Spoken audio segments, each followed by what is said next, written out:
Hey, Kamala Harris. I don't say, the book is called Stealth, Kamala Harris's Communist Roots.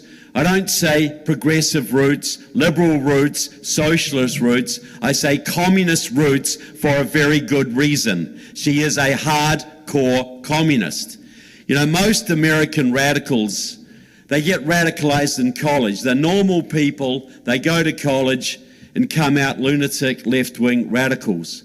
Kamala has never been anything else but a communist. She was radicalized in the cradle.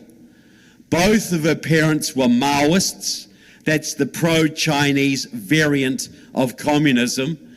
They were both, her father was a black economics professor from Jamaica who was recruited to Stanford University as a Marxist professor, an affirmative action Marxist, because they didn't have enough Marxists in the faculty at the time. Can you believe that? So he was brought in. Her mother, Shyamala Gopalan, was a descendant of Indian revolutionaries who contributed to the famous book Black Marxism.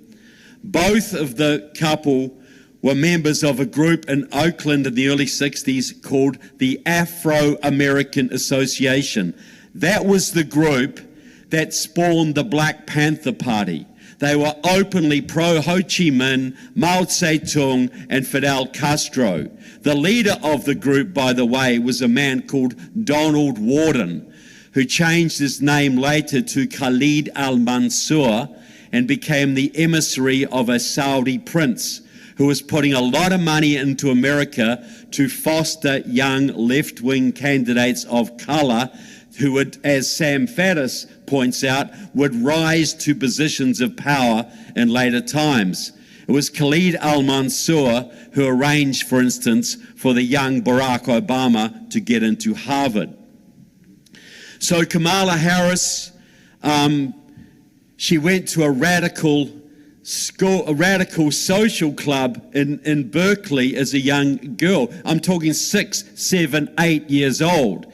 It was called the Rainbow Sign, and there were Marxist poets, Nina Simone, the left-wing singer. It was a radical Marxist training school that actually actively recruited Marxist candidates like Ron Dellums, who served on the Armed Services Committee while working for both Cuba and the Communist government of Grenada. That's when your kids were going to Girl Scouts or Boy Scouts, she was going to a Marxist social club.